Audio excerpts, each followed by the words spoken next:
What's up, friends? It's another episode of The Mindful CEO. I'm your co-host, Chris Angel, joined by the handsome Aaron Hendon. Hello, sir. Hello, my friend. How are you? Yes, I know. I was looking up at our beards. Our beards are different, more different these days than they have been. So I'm Yeah, happy that well, we got to keep people on their toes. we're not just two bald white guys with beards. We're two bald white guys with different beards.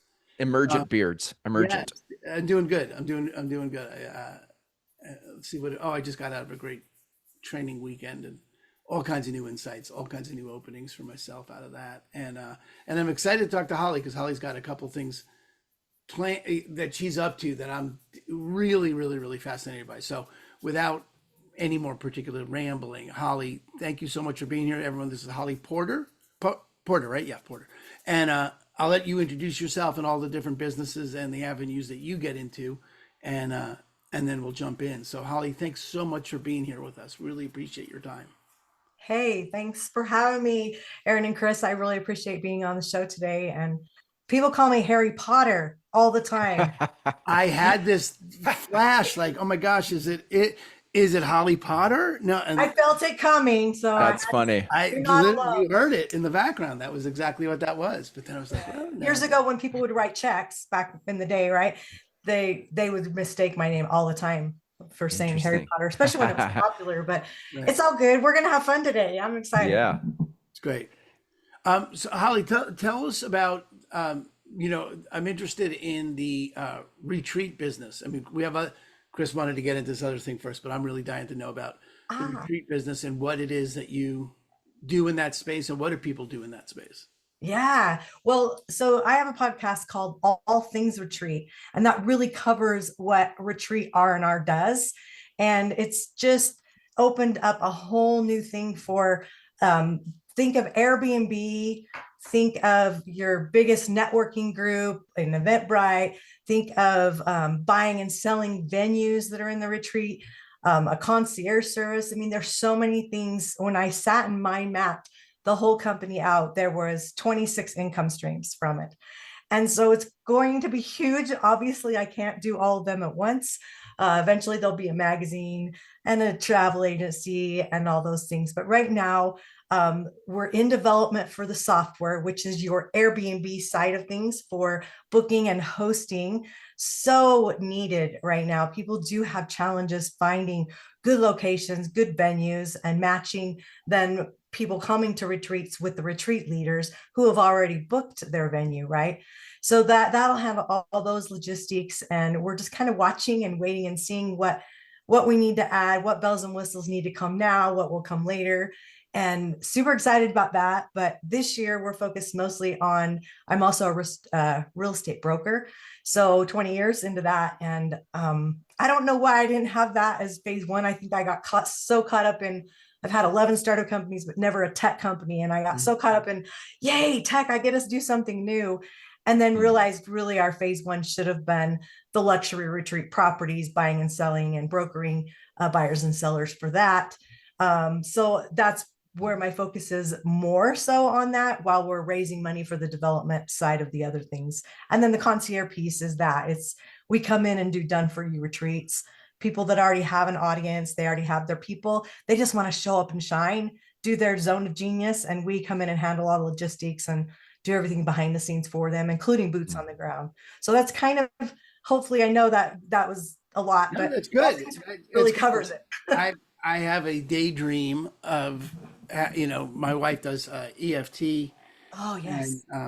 I have a good friend that does qigong, and I've always Mm. would love to find a retreat someplace warm where we can go and bring people and have a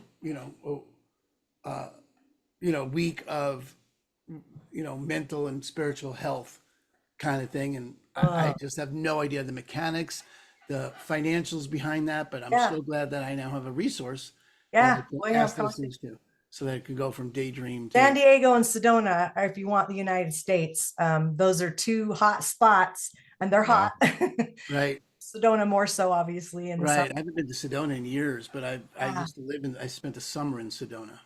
Oh, Mm. wow. So you know. I do. I do. It's really intense. Really, really beautiful place.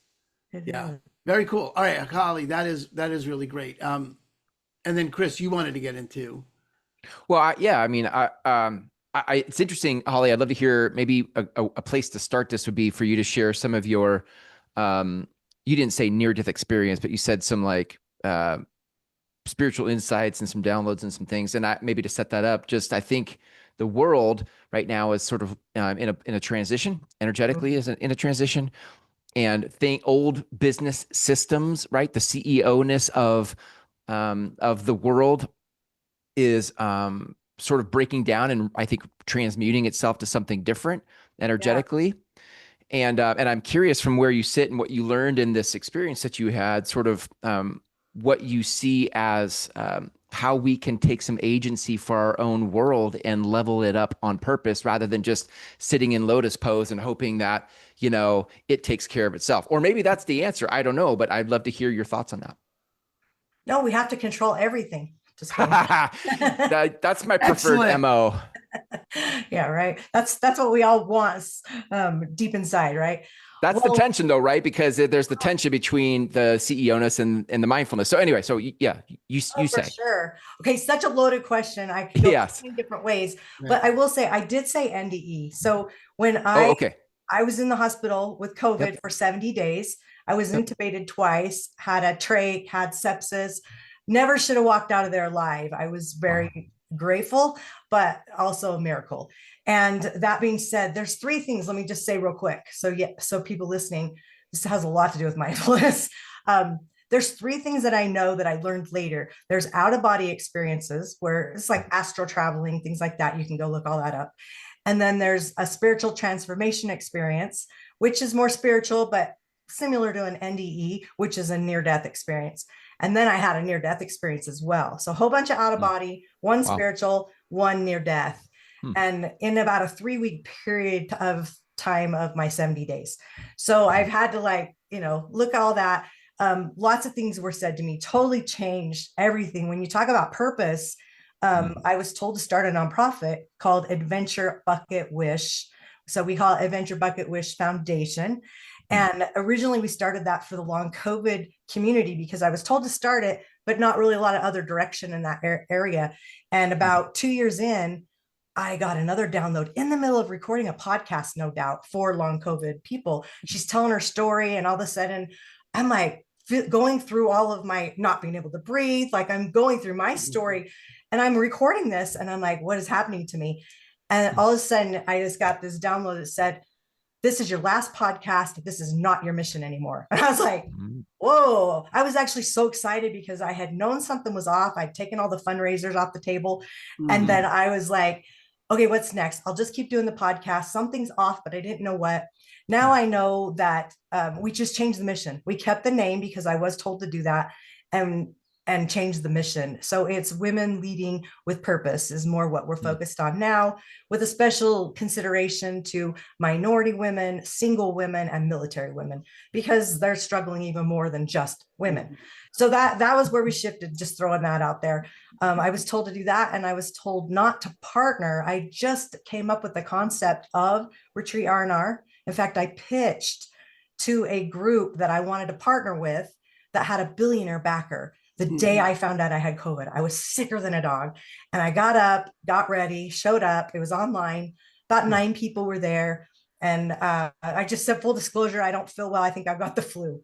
Little did I know I was in the hospital a week later for 70 Wow. days.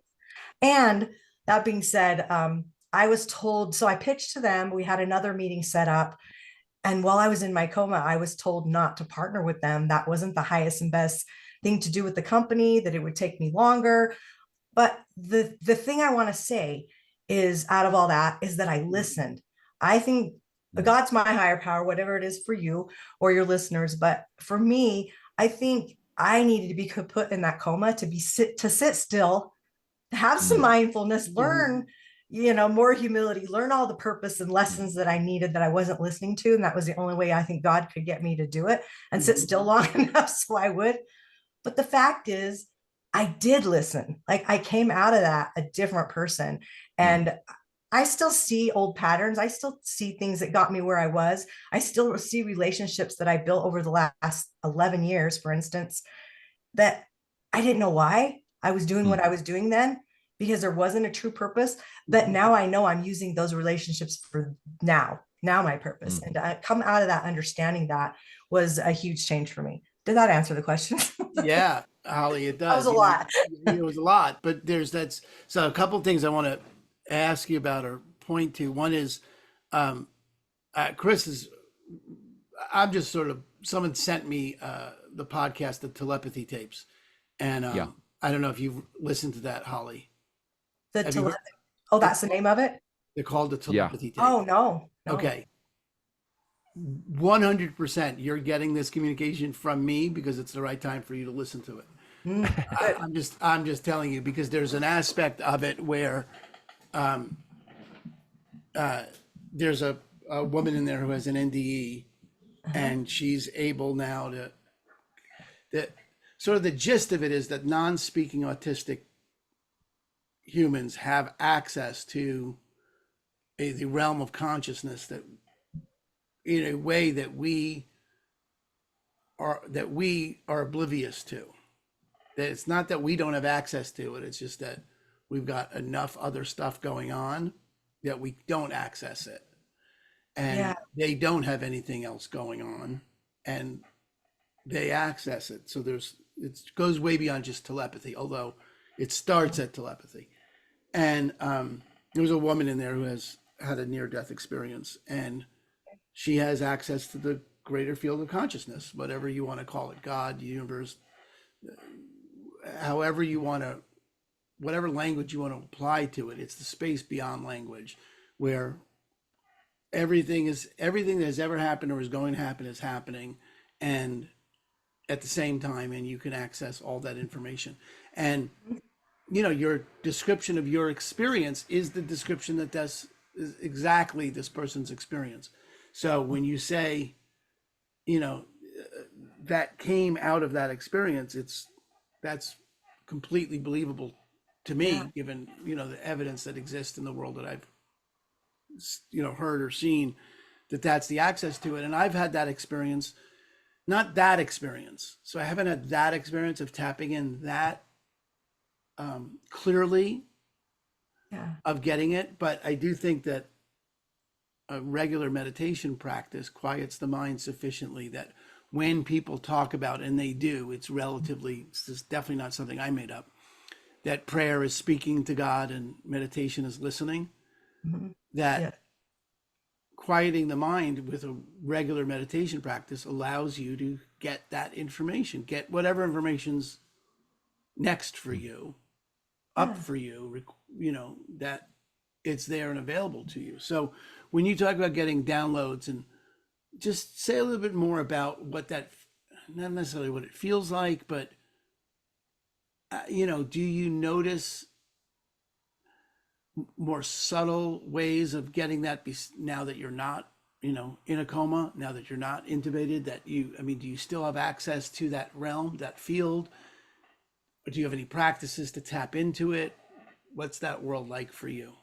So practices, no. One gift I think I had prior was the gift of knowing. Hmm. If people, you hear that all the time, but when people ask people with the gift of knowing, how do you know that? Like, I get asked that all the time, and it's like, I don't know, I just know. Like, it's just within you. Practices, that's interesting. I don't think I've created any practices. I just still sometimes fly by the seat of my pants. I just feel like I'm stiller now, mostly because I have long COVID from COVID. So my health has changed so much. So I'm a lot slower and my thinking process is a lot different. And I also look at that as with gratitude and a blessing, because it does make me slow down and pay attention. And I think that's what so many busy people do, so many neurodivergent people do. They're not paying attention, they're not listening. I think people all have intuition. I'm gonna share something though, and I don't know if you want to hear this or not, but while you were talking about the telepathy thing, and you were talking about the nonverbal child autistic, I think you said, do you know what the thought was that it came to me? This is so cool. I never thought of this before until you were talking about that. I believe that there's a lot of different realms. I mean, that we have. I haven't studied a lot of it. I'm no scholar in anything, including scripture. I'm not even going to go there.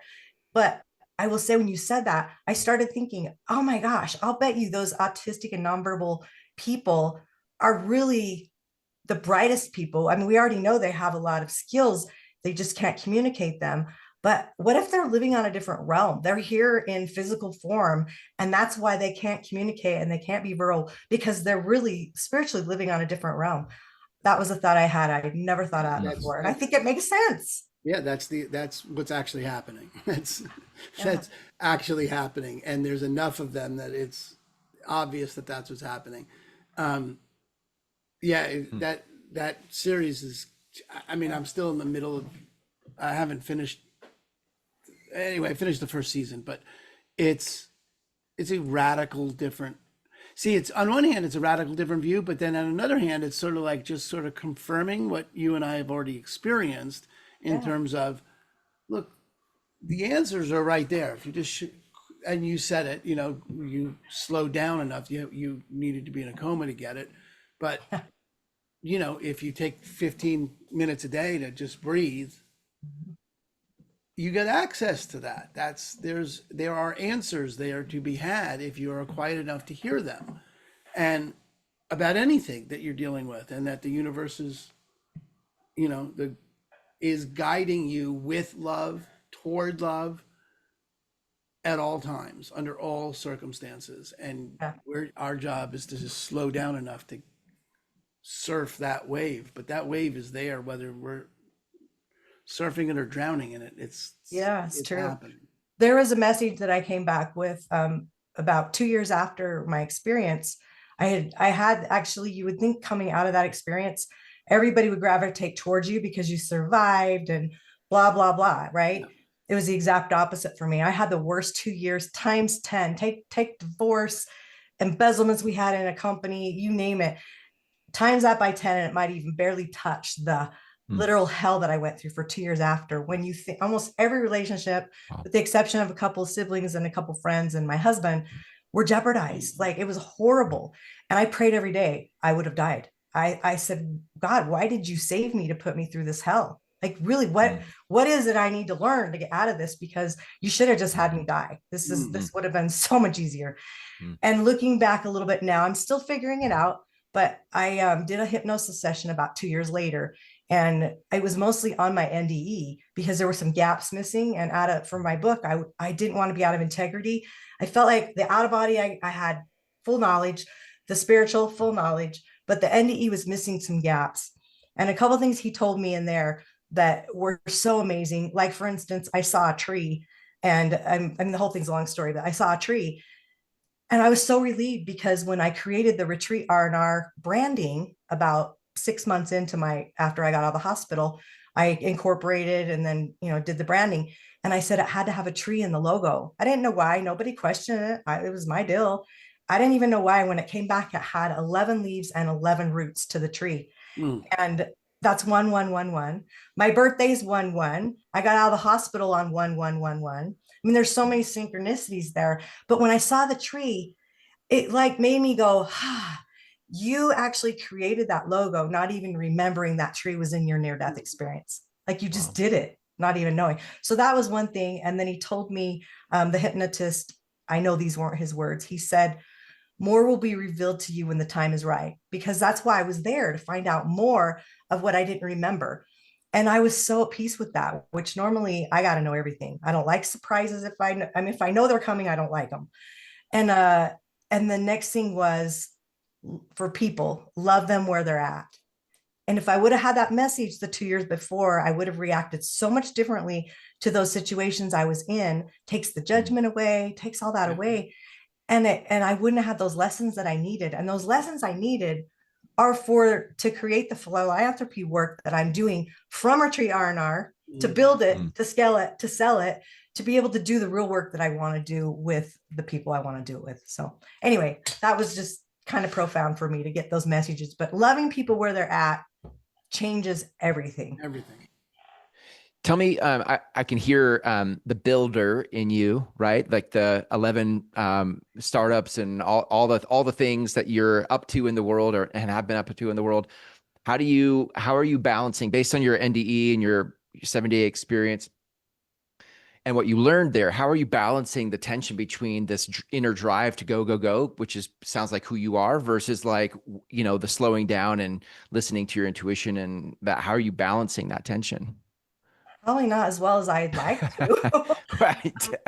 Yeah, because the long COVID, when it kicks in, like I just came out a few weeks ago of a 10 week relapse, Mm. and I was traveling during it and everything. I mean, I just go in between, but you really need to listen. That's part of listening, right? Oh, your body's slowing down again. You Mm, must have more messages that you need to be listening to. For me, Absolutely. that's kind of the red flag, and just taking the time to have that self-care. For me, my self-care all became healthcare, because I have like I ended up with pulmonary fibrosis, which is a lung mm, disease. And I was able, I have so many miracles to my story of all that happened. But one was that I was able to purchase hyperbaric for home, and I used it every day. And I know that saved me, with all my issues mm, coming up, and saved my lungs. I still get in it at least twice a week, 3 times a week. I still get in it for 90 minutes. But when you think I was doing it every day, mm, oh, exercise or hyperbaric chamber, where I'm just laying there. I mean, I'm captive. I can sleep. I can listen to podcasts. I can meditate. I mean, I'm captive for 90 minutes. I can mm, do a little stretching in there because I can sit up in it. But it becomes, oh, now I don't have time for exercise. I just spent 90 minutes getting air, which my breath means a whole new thing to me nowadays, right? Mhm. mm. So it's just balancing and figuring out what's really important to you and juggling. And even now, my days, I usually have 3 or 4 companies that we have at a time. Some are calling louder than others, but with real estate, I'm a real estate broker, and I've never done that full time, but it feels like it. Mhm. But Mm. you can't have your schedule so crammed all the time that you don't have that flexibility to relax and realize, okay, what's the most important thing right now? Because I'm the type of person, if somebody is calling me, right, if they're the squeaky wheel, they're the ones getting all the attention. And I Right. need to Mm, think, is their urgency really need to be my urgency? So it's mm, just finding that balance for sure. mm. It's good. And when you Is there, go yeah, go ahead. ahead, Aaron. No, no, you go. Well, I was just thinking about in the green room, we were talking about the world sort of leveling up here vibrationally, and I think where you stand is listening to intuition. I'm kind of in a space where I'm like, how do we take agency and make it happen? And you're like, well, maybe we just listen. I'm curious kind of where that fits, because that's kind of that balance between doing and being. Yeah. Yeah. I think we end up in the doing way more than the being. And sometimes we just need to take a step back. So many people don't realize they have that intuition. Everybody has it at some Yeah. level, some obviously more than others. And it's just that gut feeling. Like it's like, oh, people ask all the time, well, what does it feel like? Well, how do you know?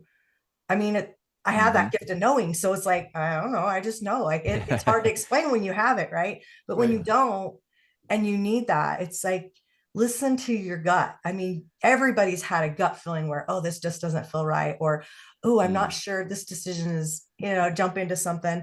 I mean, I don't really have regrets in anything I've done. I think, oh, I should have thought that out a little bit, or getting out of yeah. something, I should have planned a little better, like a divorce. It's just like, done. Okay, done. See ya. I Yeah. mean, Right.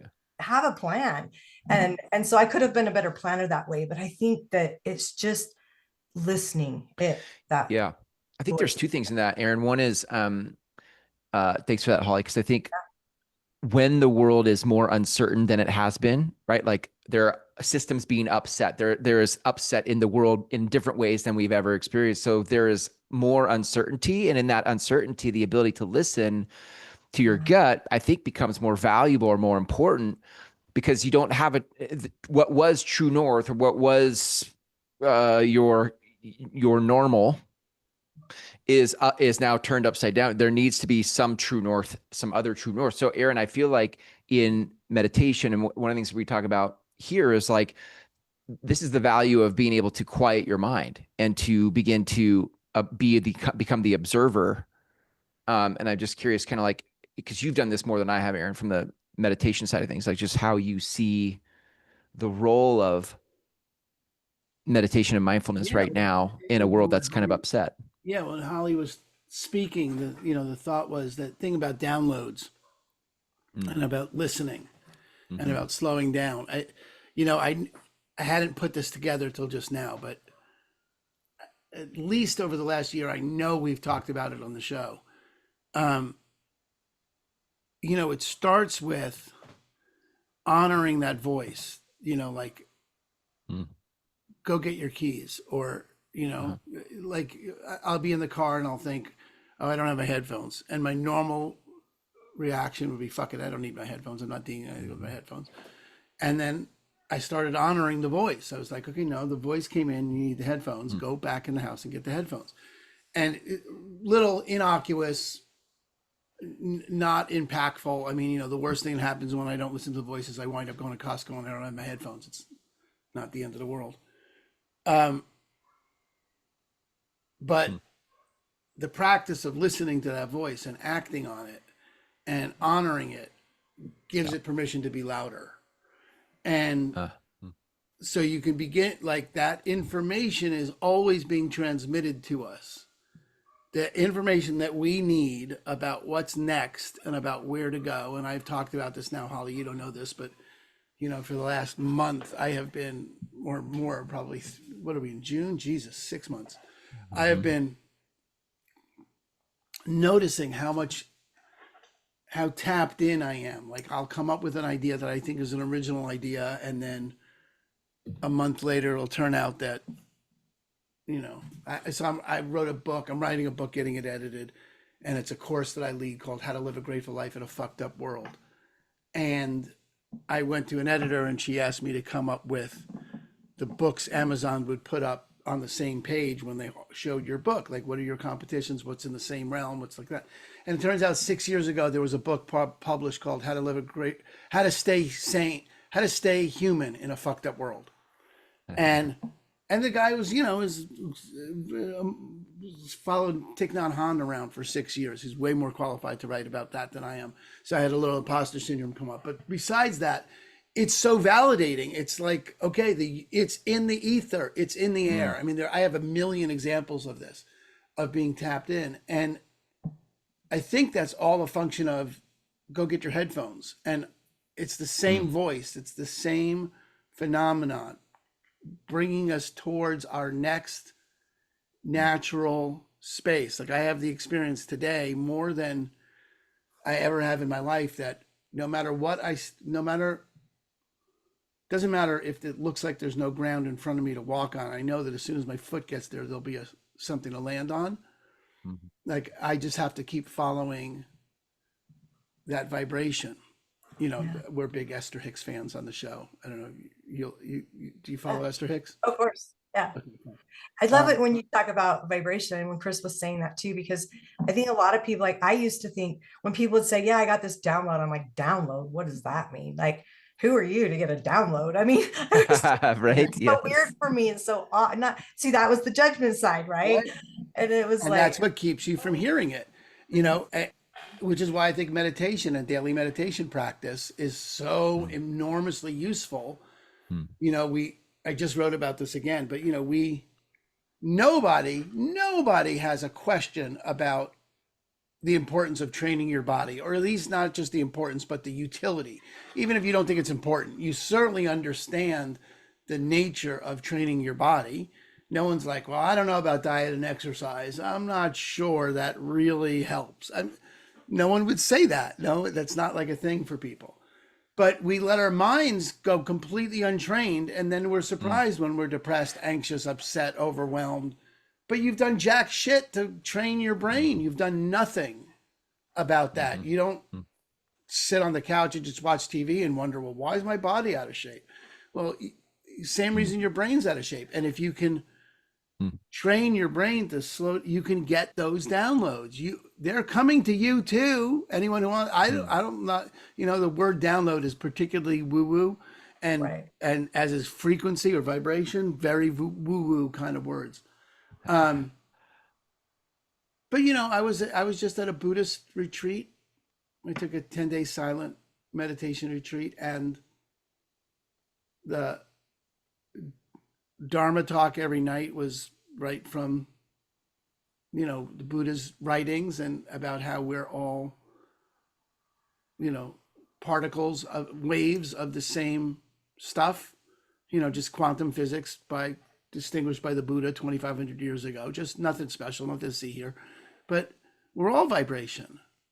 Mm. And that's, you can think it's woo woo or you can think it's quantum science. Whatever you want to think about it is fine. It doesn't change you don't have to agree with gravity, but if you jump off the roof, you're going to fall. You're not asking your opinion about it.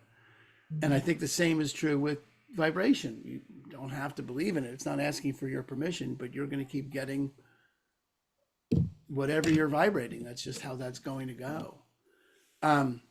So I love that you brought in downloads as a conversation, because I think it's an interesting way to, look at what Chris and I were talking about before you got on, about the program we're about to launch, about, bringing ideas, bringing questions to the cushion. I have a question about whatever, something. What's my next move in this arena? What do I, what's the best path forward for me? Or what's the difference between devotion and in order to, whatever, philosophical, practical, whatever. And you bring it to the cushion, you plant the seed. I have this question. And then you let the seed, you let it go, and you just sit for 15 minutes and see what grows. That's a download. I just love it. I love it, Holly. I think you're just putting yourself in that vibrational space that you are able to hear. And I think that's what people aren't aware of, how to do it. right. And maybe if somebody can teach them how do you want to be? I mean, just surrounding yourself with positive people and working on your own personal development. So those skills are automatic. You're not having to think about them. They're just part of your daily practice. I think that keeps you in a better vibrational space to be able to get and hear those messages, don't you? Totally. Yeah, absolutely. Yeah. Your vibrational diet, Mm. it's you don't sit around eating Pringles and Twix bars and wonder why you're gaining weight. You can't just sit around and watch what passes for news and talk to people complaining and wondering why why you're so upset or frustrated or annoyed. You're just not, because your vibrational diet sucks.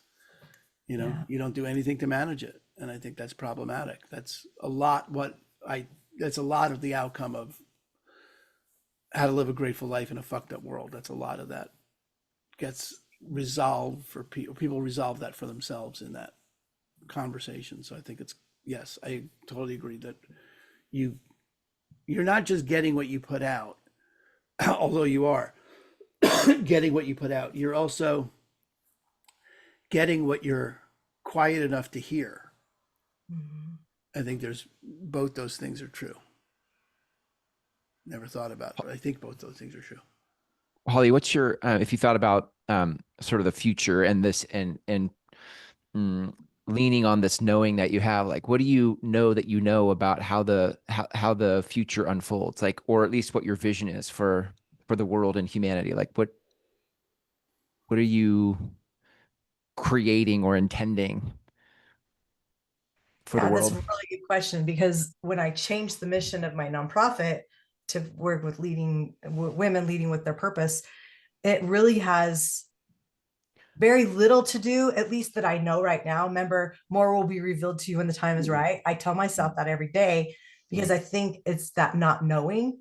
It's like I have the gift of knowing, but then that not knowing and feeling at peace with not knowing. Like that's weird for me. That's a different behavior that I've experienced within, because really in the end, those 2 years had to do with losing a couple grandsons, one for just behavior and all kinds of things that happened. The other was to the system, to the broken, effed up system, to be blunt. I mean, just Yeah. the foster system's horrible. DCFS is horrible. And seeing, I had a brother during all that time that was able to scoop in and end up adopting one of my grandsons. Wow. And talk about heart-wrenching. I had custody of this child. He was 2.5 when it started, and I'd already had custody of him twice. And to see that the system be so broken when we were a good family, and I had kids that had children that grandson's age that would have fit perfect to be put in that family instead, and just in things like that. But what it taught me looking back now I mean, I cried every day for 2 years, and I'm not even a crier. I was just so broken. And now I look back, that gave me the motivation, and it gave me a lot of the skills to deal with that system later. And I want to Mm, go, money's never been my motivator, but dang, I want this retreat R&R to be so, I want it to be $1 billion company so that I mm, can go and be a check writer. That's really my goal. I want to be a check mm, writer. I don't need my hands in all the nasty negative crap that I know. I already experienced that. mm, I know what that feels like. I mm, want to be able to just say, hey, let's help this system. These are the steps I'd like to see happen, and be able to have the money to help make mm, something happen. I mean, I know one person maybe can't fix it all, but I can be a small part. And then with the older grandson, who's now 15, I've had custody of him 3 times. There's such a long story to it, but he's in a boys' home right now. And, mm, it's just, I feel like his next step's going to be prison. And it breaks my heart because I don't know what else to do. I feel like I had to walk away saying, you literally did everything possible plus that you mm, could, till mm, I didn't have the skills, which I have a lot of skills, but I didn't have the skills to handle it. mm, Heartbreaking. But guess what? I would love, when these kids age out of foster, I would love to have all these halfway houses everywhere that they can have cheap rent, providing that they have a job and that they're going to school. They can live there for 2 years with a house manager to help get them the skills, because foster system, you're going to get me started now. Foster care does not help these children when they age out. That's why so many of them end up in prison, because there's just not that help. And so it has nothing to do with my nonprofit. I would rather partner with somebody else with that mission and then start another nonprofit at this point. But like I said, I want to be able to have the funds to do the good, to help that, because I lived that hell. And I feel like I had to sacrifice a couple grandkids. So I feel, to help how many more people's sons and grandsons in the world. I mean, it sucks. I don't want to ever have to go through that again. But how many yeah. more can I help because of what I had to go through and learn Mhm. those lessons? And it just kind of Yeah. fueled me for that. So I don't tell very many people that, but I'm sharing now. Yeah. No, I think I mean, I think this speaks to honoring the voice, hearing the voice, listening to the voice. Like what happens typically, I think, for people, and this might be a place to kind of wind our conversation, but I think a lot of us can um, attach to or engage in the problem that we're currently experiencing. Mm. In your case, let's say a foster system, or if it's politics, or it's whatever you name, whatever the problem du jour, and we sort of like get attached to wrangling it and fixing it and whatever. And if we could step back and honor the voice, listen to the voice, find that inner knowing, listen to your gut, something new. This is why, Aaron, this is why I love the telepathy tapes, because there's access to a whole nother set of perspectives and answers that you don't get when you're attached to the thing Yeah. you're trying to fix and change and tweak. So I think there's something in here that is, and as I'm thinking, like I'm always trying to think, what am I going to call this conversation when we name it and put it on the podcast directories? But I think there's something in here, right, about honoring the voice, that there's this inner knowing, there's this listen to your gut thing that you can't have if you're so attached to the problem and you can't step back from it. It's the value of mindfulness. It's the values, Holly, the stuff you're talking about with a retreat. All of this gives you access to some other wisdom, that would allow us to be the cause and the matter of the thing we want to have happen for the world. Yeah, it's Yeah. really well I love said, that. Chris. Well, Holly, if people want to learn more about Retreat R&R or anything else that you are offering, how can people find you? Well, Retreat R&R is on all the social channels under Retreat, and then it's the letter R, the letter N, and the letter R is how we spell it. Kind of a play off of Airbnb. I mean, they already did all that Yeah. work, right? Yes, yes, yes. Well Anyway, played. Well played. so that's where you can find us under that. If you want to get a hold of just me, I'm under my name, Holly Porter. I have a website, hollyporter.com. Hollyporterinternational.com takes you to the same place. Nice. And yeah, I love making new relationships with people. And I feel like a lot of those old ones, maybe just I've had to step away from and leave room for new ones, right? And then Mm, old ones that I've made over the last 11 years.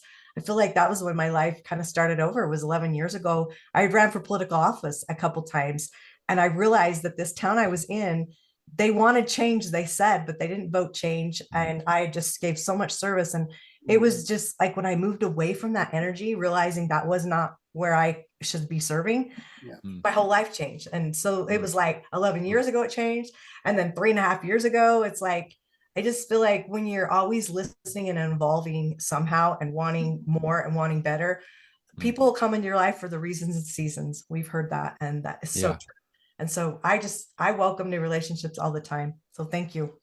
So good. It's Yeah. great, Thanks for Holly. being here. It was really fun, really great to get to know you. Thanks You so guys much. are awesome. Yeah.